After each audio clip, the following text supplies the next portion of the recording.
galera, eu sou o professor Vitor Terra e hoje a gente vai falar sobre Machado de Assis. Bem, como você viu anteriormente nos nossos vídeos, nós já falamos sobre o contexto histórico do realismo e naturalismo, correntes filosóficas e científicas que inspiraram o realismo e o naturalismo. Nós falamos também sobre as divergências e as convergências entre realismo e naturalismo. Nós falamos também sobre os autores naturalistas, só que agora eu vou falar sobre o autor realista. Porque você pensa em realismo, você vai pensar em quem? Machado de Assis.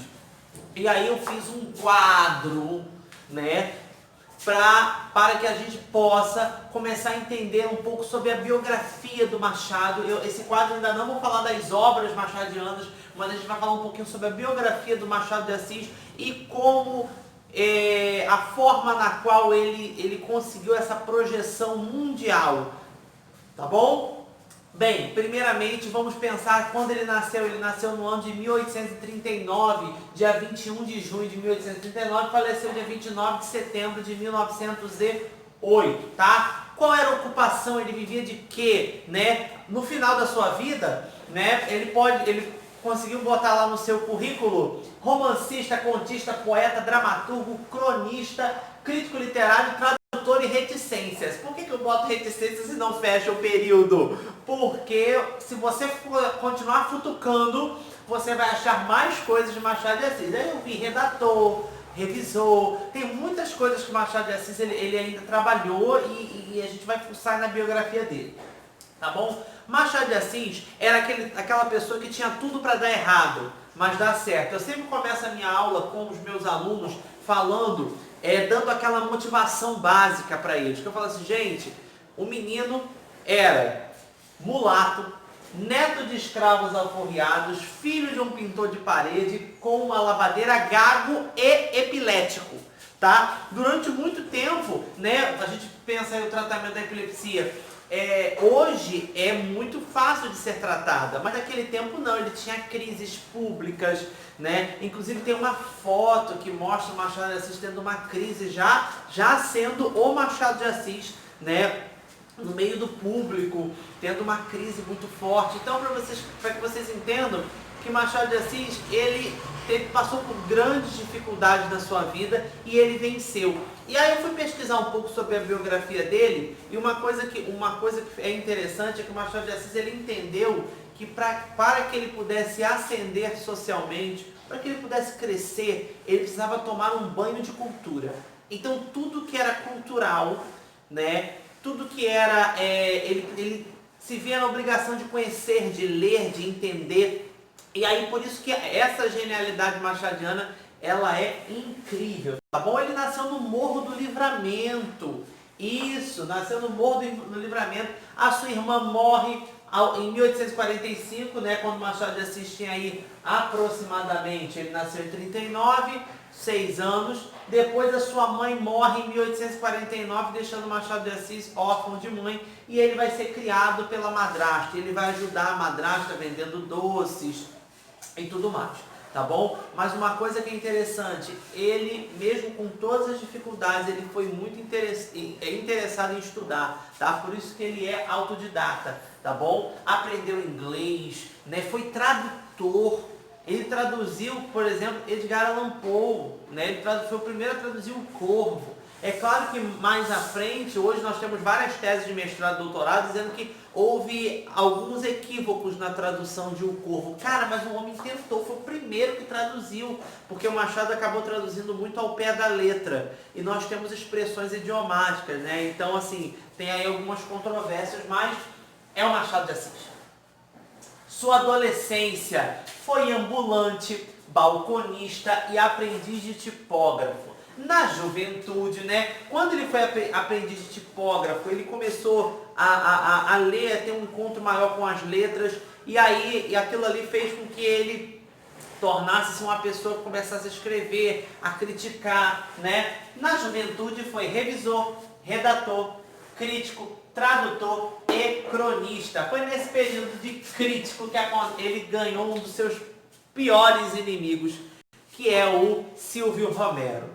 O Silvio Romero escreveu um texto e ele fez uma crítica com o texto do Silvio Romero. Você conhece Silvio Romero? Está conhecendo agora? Que bom. Ele criticou o Silvio Romero. Ele ganhou um inimigo para toda a vida. O Silvio Romero, ele começou, ele era um estudante de literatura, né? Um estudante, ele foi conhecido como um dos pais da crítica literária. Então, o Silvio Romero, ele começou a criticar ferozmente Machado de Assis, tá? E criticar de todas as formas, as críticas mais preconceituosas possível. Lembrando que eu estou falando de um ano, né? Machado de Assis ele vai viver entre 839 e 1908, então ele vai pegar aí a abolição. Quando a abolição da escravidão acontece, Machado de Assis já é um homem feito. Pós-abolição, né? Machado de Assis ainda vai sofrer ainda certos preconceitos por causa da sua cor. Então o Silvio Romero vai assim, trabalhar ferozmente contra Machado de Assis. Mas tem coisas na nossa vida que só o tempo dirá. Quem é Silvio Romero na fila do pão? Quem é Machado de Assis? Entendeu? Então, deixa Machado continua a sua vida e deixou as críticas rolarem ao longo de todo o período. Tá bom? Machado de Assis, em 1864, vai publicar Crisálidas, né? Um livro com uma coletânea de seus poemas. E aí, eu conversando com alguns professores, né? Eu tenho um amigo meu que disse assim para mim uma vez, que é estudioso de Machado de Assis. Ele falou que, na opinião dele, Machado de Assis, ele é um dos maiores poetas da literatura brasileira. O que aconteceu com Machado foi que a prosa dele, os romances dele, são tão fenomenais que abafaram, né, os seus poemas. Tá? Mas Machado, vai estudar a poesia machadiana, é de uma profundidade e de uma simplicidade. Ele toca a alma usando uma linguagem simples. Ele não é parnasiano, como nós vamos ver nas próximas videoaulas, mas ele é de uma simplicidade incrível, tá bom? Tá? E ele vai publicar essa coletânea de poemas em 1864. Em 1869 ele vai casar com Carolina Xavier, né? O seu grande amor, onde eles vão ficar casados 35 anos. Tá? Carolina era sua enfermeira, sua revisora, sua auxiliadora, ela revisava seus textos, eles tinham assim uma relação de amor muito incrível, tá? Em 1872 vai publicar seu primeiro romance, Ressurreição, só que Ressurreição ainda vai estar dentro do romantismo, tá bom? O Machado de Assis ele vai ter duas fases, a fase romântica e a fase realista, tá bom?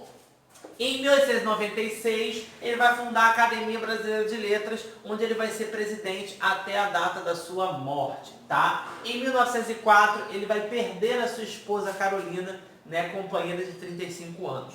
E aí, entre 1904 e 1908, que foi quando ele morreu, dizem, né, durante a sua biografia, que ele passou os seus últimos 4 anos muito triste, sabe? Ele conseguiu manter os hábitos que ele tinha com a Carolina, né? Se eles passeavam todos os domingos, ele continuou passeando todos os domingos sozinho. Se ele fazia algumas coisas com a Carolina, até a questão do prato à mesa, ele quando ia almoçar, ele colocava 2 pratos à mesa, porque ele ficou muito triste, muito solitário.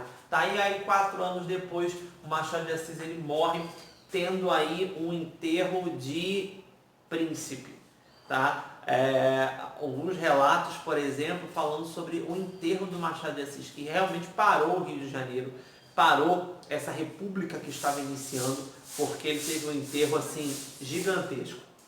Tá? Quais são as características dessa obra do Machado? Quais as características da obra machadiana? Bem, primeira característica, os seus capítulos na sua prosa, por exemplo, são capítulos curtos. Ele não faz capítulos muito longos. Ele tem uma coisa que é fenomenal, que é a metalinguagem. Ele conversa com você que está lendo. Então ele fala assim, o amado leitor vai concordar comigo que, por isso ele tem uma linguagem apelativa, ele chama o leitor para si. Ele diz, ei, olha para cá. Ele vai ter uma intertextualidade muito grande. Ele vai ter 2 tipos de intertextualidade. Ele vai ter uma intertextualidade com textos, porque Machado de Assis ele tem uma bagagem cultural muito grande, então ele vai citar muito Shakespeare, ele vai citar a Bíblia, ele vai citar filósofos, ele vai citar tantos outros textos, né, dentro da obra dele, que você eu sempre aconselho, quando você vai pegar Machado de Assis para ler, que você pegue com aquelas versões que tenham notas de rodapé. Porque às vezes ele cita algumas coisas, é interessante que você tenha a nota de rodapé para você saber que peça ele está falando de quem, tá? É muito interessante, tá bom? Então ele vai ter uma intertextualidade entre as suas obras. Por exemplo, o Quincas Borba, ele aparece no livro do Brás Cubas. Depois o Quincas Borba ganha o seu próprio livro. E o Aires aparece no livro Esaú e Jacó. Depois ele ganha o livro Memorial de Aires, tá bom? Então ele tem essa intertextualidade, né, entre os seus livros também. Ele vai ter uma questão de uma análise psicológica muito interessante, porque ele vai procurar analisar a mente humana. E uma coisa que eu achei interessante, que eu estava lendo um artigo sobre Machado de Assis, e ele falou uma coisa que a psiquiatria só ia descobrir depois, baseada nas obras de Machado de Assis. Machado de Assis, ele escreveu, por exemplo, um texto chamado Anjo Rafael, do cara que vivia isolado com a filha, e um dia ele começou a falar que ele era o Anjo Rafael. E ele falava o tempo todo que ele era o Anjo Rafael, e antes de morrer, ele falou para a filha assim: filha, eu estou morrendo, né? E eu vou chamar alguém para se casar com você, porque você precisa de uma companhia. E ele vai e morre. E a filha se casa com o rapaz e fica um pouco naquela fazenda, naquele meio de mato. E ela fica falando que o pai dela era o Anjo Rafael, que o pai dela era o Anjo Rafael, que o pai dela era o Anjo Rafael. Aí o que esse rapaz faz, o noivo, o marido no caso, a leva para a cidade. E aí meses depois ela para de viver essa loucura do Anjo Rafael. E aí o que acontece? O que é a loucura 2? Né? A loucura 2, ela diz o quê? Que quando eu fico falando um louco acaba contaminando o outro. Sabe, ele repete tanto a mesma história que o outro começa a acreditar. E qual é o tratamento? Afastar um do outro. Né? Seria isso que a psicologia e a psiquiatria descobriram. Mas começou quem? Quem apontou a doença? Machado de Assis. O cara está muito à frente do tempo dele. E ele também vai fazer uma análise psicológica, um perfil psicológico do homem, da mulher, como é o caso do Bentinho, do Dom Casmurro. Tá? A literatura dele é cheia de pessimismo, de sarcasmo, ele é debochado, ele é irônico, tá? Eu adoro Brás Cubas. Polígrafo, por quê? Polígrafo porque ele escreve tudo quanto é coisa, né? Teatro, conto, crônica, romance, crítica, tá? Críticas ao discurso cientificista, então ele vai criticar muito esse discurso, né, da época, né? Lembra que eu falei do positivismo, das correntes filosóficas? Ele vai ter essa crítica. Ele vai ter, como o realismo, né? O realismo ele vai bater na elite, então ele vai querer revelar os disfarces do indivíduo, as pessoas que vivem de aparência, as pessoas que são ambiciosas, as pessoas que vivem de pompa, né? O marido que dá discurso de moral e bons costumes, mas ele está traindo a esposa, né? É o personagem que é corrupto. Então ele vai falar muito, vai fazer reflexões sobre os fatos corriqueiros, fatos que às vezes nós nem percebemos, fatos como, por exemplo, uma cola na escola, 2 meninos colando, e ali ele vai fazer uma reflexão da corrupção, a corrupção nas primeiras camadas, na primeira infância. Então é assim, o Machado de Assis ele tem uma questão muito interessante, né, ao longo de toda a sua obra, tá bom? O Machado de Assis vai fazer um estudo da alma feminina, um estudo da personalidade feminina, da manipulação feminina, como é o caso, por exemplo, de Capitu, né? Capitu traiu ou não traiu Bentinho, e aí vamos estudar essa alma feminina, né? Esse perfil, às vezes, manipulador que ela tinha. E uma crítica incisiva dos valores românticos da época, vai criticar aquela idealização, aqueles costumes idealizados que o romantismo tinha, que o romantismo colocava. Os personagens, eles são redondos, né? Diferente do romantismo que tem um personagem plano, quem é bom a história toda, quem é mau é a história inteira. O realismo vai ter o personagem redondo, tá? Um personagem que ao mesmo tempo que ele é bom, ele é mau.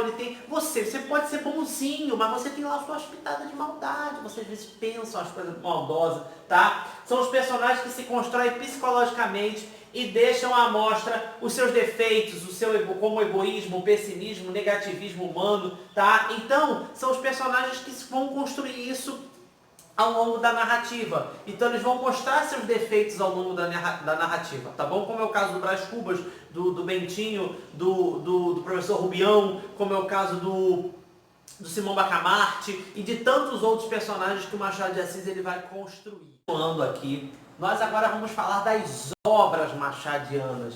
E, gente, pasme você, eu precisaria talvez de um outro quadro se eu tivesse que detalhar mais obras de Machado de Assis. Tá? Eu aqui vou me prender, né? Eu não vou pegar a questão da crítica literária, porque para concurso público, tá? Eu vou comentar essas obras, vou fazer um comentário bem panorâmico, porque brevemente eu estarei fazendo vídeos temáticos. Então vou fazer um vídeo só de Dom Casmurro, um vídeo só de Brás Cubas, tá? Aí pro canal. Bem, a primeira fase do Machado de Assis é a sua fase romântica. É a fase que ainda está presa aos ideais do romantismo. Só que mesmo presa aos ideais do romantismo, as obras do Machado de Assis já não vão ter aquele exagero, aquela idealização, até porque o que o autor escreve é um retrato da vida dele. Vocês já viram como a vida do Machado de Assis foi difícil, né? Então vai ser uma história cheia de mistérios, né? Com um final feliz ou um final trágico. Isso aí é tópico, tipo do romantismo. Você vai ter uma narrativa linear, então aquela narrativa com começo, meio e fim, sem aquelas quebras, né? De aquela narrativa não linear, vai pro início, volta pro final. Não vai ter isso, tá? Não vai ter aquele exagero sentimental, tá? Isso ele vai cortar. Os personagens, eles vão ser movidos pelo amor, mas também pela ambição e pelo interesse. Não é nem só de amor vai mover o personagem, mas a ambição e o interesse também, tá? Vai ter uma linguagem menos adjetivada, sem aqueles... Vamos cortar o exagero daqueles muitos adjetivos, tá bom? Então, quais obras vão entrar aqui? Ressurreição, que vai ser a primeira, no ano de 1872. A Mão e a Luva, no ano de 1874. Helena, no ano de 1876. E Yaya Garcia, no ano de 1878. Então, esses são os livros machadianos, os romances machadianos românticos. Agora nós vamos entrar para os romances realistas, né? Machado de Assis, ele começa o realismo, né? Por meio de uma análise psicológica, sentimentalismo, usa uma narrativa não linear. Por exemplo, a primeira obra do Machado de Assis, que é o início, né, o marco inicial do realismo, é a Memórias Póstumas de Brás Cubas, de 1881. E o Brás Cubas, que é um defunto, né, que está ali contando a sua vida, ele mesmo começa, olha, eu não tenho compromisso com a verdade, não tenho compromisso com ninguém, que eu estou morto, eu posso falar o que eu quiser, eu posso começar a contar a narrativa do jeito que eu quiser. Então ele começa contando a sua morte, depois ele vai para o nascimento e vai contando sua vida. Ele tem uma narrativa não linear, tá bom? Você tem aí o Quincas Borba, o Brás Cubas aparece no Memórias... O Quincas Borba aparece no Memórias Póstumas de Brás Cubas. Depois, né, o Quincas Borba ele acaba ganhando um livro, tá? Em 1891. É claro que o personagem principal do Quincas Borba é o professor Rubião. Tá? Depois a gente vai ter o Dom Casmurro, de 1899, que é aquela coisa do traiu ou não, Capitu traiu ou não traiu Bentinho, tá? E aí você tem aí, cada um vai dizer, né? Não precisa nem... o Vitor tá dando spoiler. Todo mundo sabe que no final do livro você não diz, você não fala, né? O narrador, no caso Bentinho, ele não confirma a traição ou não, ele apenas aponta indícios, tá? E aí você vai... com as suas interpretações, com o seu momento histórico, ao determinismo aí, o seu momento histórico, né, vai dizer se você acha que Capitu traiu ou não Bentinho. Eu já tive a minha experiência com Dom Casmurro, tá? Eu tive a minha experiência. Quando eu li Dom Casmurro aos 15 anos, eu achei que a Capitu tinha traído Bentinho. Eu achava que a Capitu tinha traído Bentinho. Quando eu li Dom Casmurro ano passado, né, em 2019, eu achei que o Bentinho é um doido, é um lunático, uma pessoa que é ciumenta, que tem ciúme de forma bem possessiva. Porque ao longo da minha vida eu conheci muitas pessoas assim. E aí eu passei a entender que Bentinho pode ser dessa forma. Agora, se você ler, você pode ter uma outra interpretação. Eu tenho uma amiga minha, professora de língua portuguesa, que bate no pé que ela traiu, que ela é uma adúltera. Então, só lendo para saber. Não adianta ler resumo, tá? Esaú e Jacó, do ano de 1904, né? O Esaú e Jacó conta a história dos irmãos Pedro e Paulo, cada um com uma visão, tá? São irmãos gêmeos, eles brigam muito, tá? E dentro desse livro tem o Aires, que é um personagem, depois o Aires ganhou seu próprio livro, que é o Memorial de Aires, em 1908, o último romance de Machado de Assis. Tá? Os seus contos, tá? Ele escreve muitos contos. Se eu tiver que falar agora, se eu tivesse que fazer uma análise dos contos de Machado de Assis, né, não teria tempo para isso, porque são inúmeros contos, são inúmeras histórias.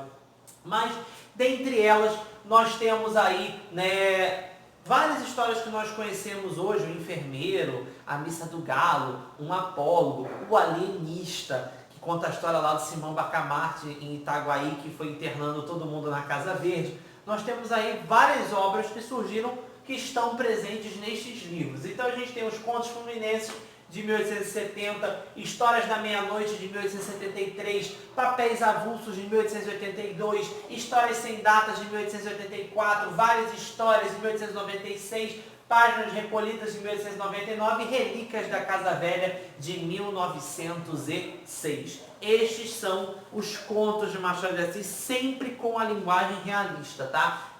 Pega aquelas características da nossa aula de realismo, todos esses contos vão estar dentro dessa visão realista. As poesias de Machado de Assis: Crisálidas, de 1864, Falenas, de 1870, Americanas, de 1875, são coletâneas de poemas, são livros com coletâneas. Ocidentais, de 1880, Poesias Completas, de 1901, sua última obra no livro de poesia. E o teatro de Machado de Assis também foi muito rico, ele escreveu 10 peças, tá?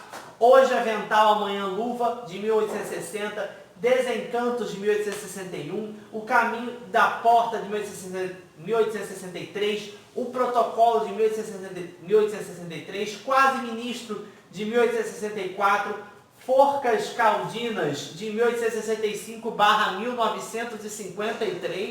Como assim, se ele morreu em 1908? Ele escreveu Forcas Caldinas, mas nunca publicou, e esse escrito ficou guardado no meio dos seus papéis, né? E aí, em 1953, quando os estudiosos foram remexer mais a fundo os objetos pessoais de Machado de Assis, eles encontraram essa peça, tá? Essa peça teatral. Os Deuses de Casaca, de 1866, Tu, Só Tu, Puro Amor, 1880, Não Consultes Médico, de 1896 e Lição de Botânica, de 1906. Então, esta é a obra